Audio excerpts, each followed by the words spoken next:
Bonjour à tous, je suis Anne-Emmanuelle Maire, spécialiste en techniques de créativité. Vous écoutez Idées folles, le podcast qui révèle les techniques des pros pour trouver des idées de folie. Des idées de folie pour toutes les situations de votre vie. Alors rejoignez-moi chaque semaine pour une dose d'inspiration et pour sortir du cadre. 3 bonnes raisons pour continuer à m'écouter. 1. Vous en ressortirez plus savant. 2. Entraîné. Et 3. Régénérer. Suivez-moi, je vais être votre guide vers tout plein d'idées folles. La technique de créativité de pro que je vous transmets aujourd'hui est simplifiante. Elle va vous permettre d'innover léger en procédant par soustraction. Efficace, non ?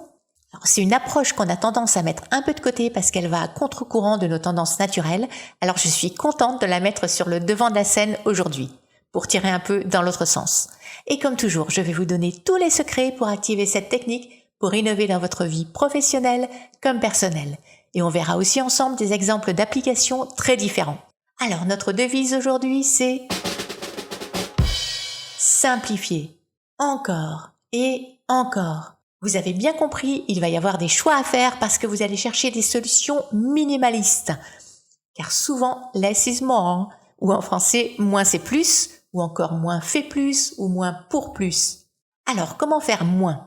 Le défi ici, c'est de trouver des idées qui permettront une simplification de votre produit ou situation. Mais sachant qu'il est en général plus facile de faire complexe que simple, ça ne va pas être si simple d'y arriver. Mécaniquement, quand on part en quête de nouvelles idées ou de solutions, on cherche autre chose. On a pour réflexe d'ajouter quelque chose.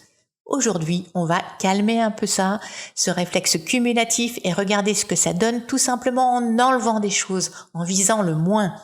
Alors, vous cherchez à innover pour votre produit, pour votre prestation ou votre situation. La première étape, c'est d'identifier le superflu. La seconde étape est la plus exigeante, c'est d'oser faire des renoncements pour simplifier. Et attention, un élément superflu, ça ne veut pas dire un élément inutile. Ça veut simplement dire qu'on gagne un peu plus à supprimer cet élément qu'à le conserver. On perdra sans doute un peu en détail ou en fonctionnalité, mais on y gagnera en lisibilité et en efficacité. Moins, mais plus efficace au final. Et franchement, c'est souvent des arbitrages qui sont douloureux à faire, parce qu'on a du mal à faire le deuil de quelque chose qui nous paraît sympa ou utile, alors quand c'est pour un travail ou un projet personnel, c'est plus facile de faire appel à un tiers pour proposer des coupes sombres. Aussi, les choses se corsent souvent quand on travaille en équipe parce que chacun a tendance à rajouter sa couche. Alors c'est légitime de son point de vue, mais ça ne va pas dans le sens du minimalisme. Et là encore, c'est important de désigner une personne qui veille spécifiquement à ce que le résultat final soit suffisamment simple. Une sorte de gardien délégué à la simplicité. Alors le cœur de cette technique, c'est vraiment privilégier la qualité face à la quantité, l'essentiel face à la dispersion et choisir l'épuré plutôt que les artifices. Léonard de Vinci disait déjà « La simplicité est la sophistication suprême ».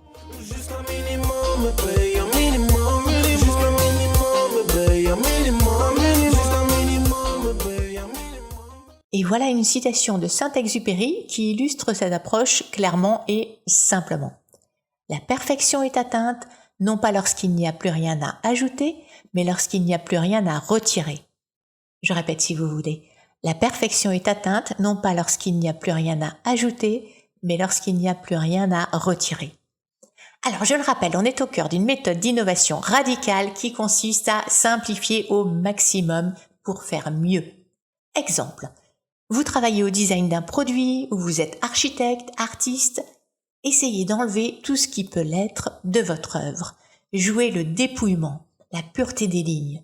Ce minimalisme mettra en avant la perfection des formes et matériaux et fera ressortir la beauté de vos nuances.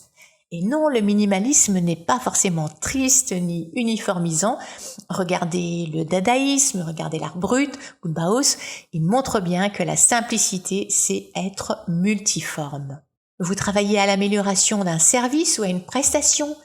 Regardez comment vous pouvez minimiser le nombre d'étapes. Et au sein de chaque étape, cherchez à nouveau à simplifier au maximum. Vous avez de la pâte ? Vous avez du sucre ? Alors avec la pâte, vous faites une crêpe puis vous mettez du sucre dessus ? Vous retravaillez une page web ?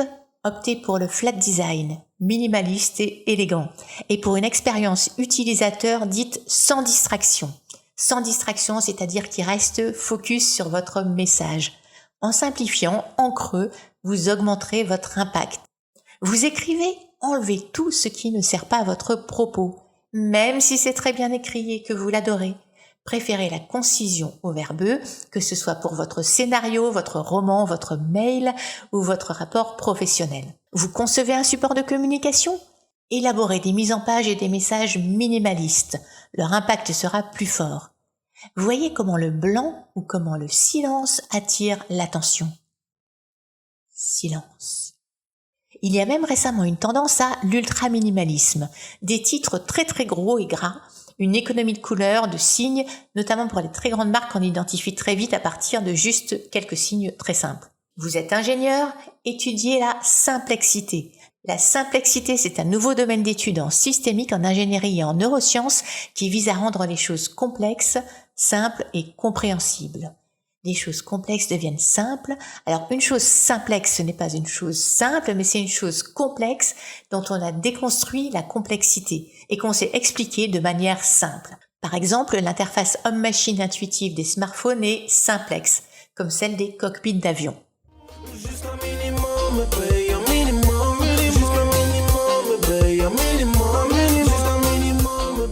Vous le voyez, simplifier les choses, c'est une approche très efficace pour trouver de nouvelles idées pour un produit, une création artistique ou média, ou pour améliorer un process. Et pour trouver des solutions créatives face à un problème personnel ou relationnel. Est-ce qu'on peut aussi utiliser cette méthode minimaliste ? Eh bien oui, quelle que soit votre problématique de départ, vous gagnerez à la passer à l'épreuve de la simplification pour trouver des idées et solutions plus épurées et centrées sur l'essentiel. Notre monde devient tellement complexe qu'on aspire tous à plus de simplicité, à tous les niveaux de notre vie. Et là pareil, vous allez 1. Identifier ce qui est superflu dans votre situation et 2. Faire des choix pour la simplifier. Par exemple, vous cherchez à améliorer la qualité de vos relations, simplifiez-les. Faites le tri des relations positives pour vous, moins et mieux. Et dans vos relations, eh bien tout pareil. Haro sur les calculs, les stratégies et place aux relations les plus simples, c'est-à-dire ouvertes et honnêtes, directes. Plus simple égale souvent plus sincère. La vérité nue sans écran de fumée.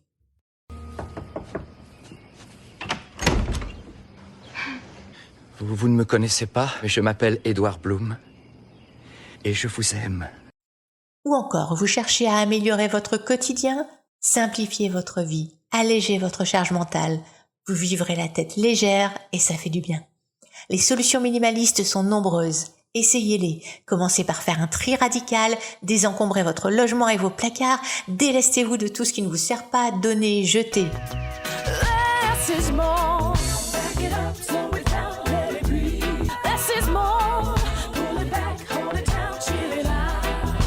Puis pour la planète aussi. Réduisez vos besoins matériels, achetez moins, notamment de vêtements, d'emballage, de gros matériel.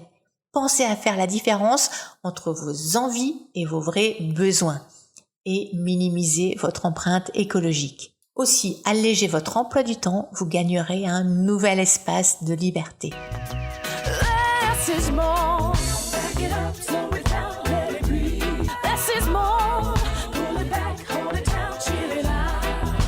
Et pourquoi pas adopter un nouveau lifestyle basé sur la sobriété heureuse, la simplicité volontaire. C'est plus respectueux de notre terre, du futur, et ça a l'avantage d'être plus accessible que le bling-bling. En bref, cherchez des solutions novatrices qui remettent au centre de votre vie les valeurs, les personnes et les activités qui comptent pour vous. Le moment de nous séparer approche, mais nous ne quitterons pas sans un petit exercice d'entraînement à faire par vous-même. Histoire de continuer un peu à pratiquer cette méthode tournée vers l'essentiel.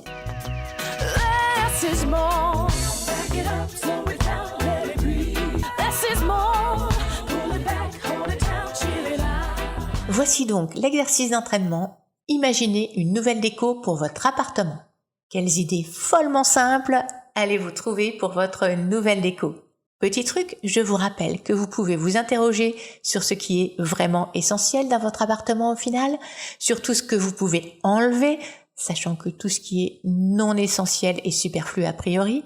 Même si vous avez le sentiment de perdre certaines choses dans l'opération, le résultat sera globalement gagnant car vous aboutirez à moins mais mieux pour votre appartement. Et quand vous aurez fini, demandez-vous comment faire encore plus simple.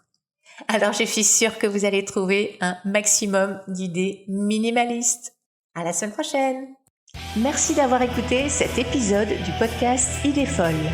Vous pourrez me retrouver sur mon site internet idées-folles.com ainsi que sur Facebook, Instagram ou Twitter et sur mon livre Décuplez vos idées de folie aux éditions Diathéno. Et pour être informé des prochains épisodes, pensez à vous abonner à ce podcast. Pour échanger sur le thème du jour, rendez-vous tout de suite sur le post de cet épisode sur mon Instagram idées-folles. Vous pourrez partager en commentaire vos idées de folie sur l'exercice du jour.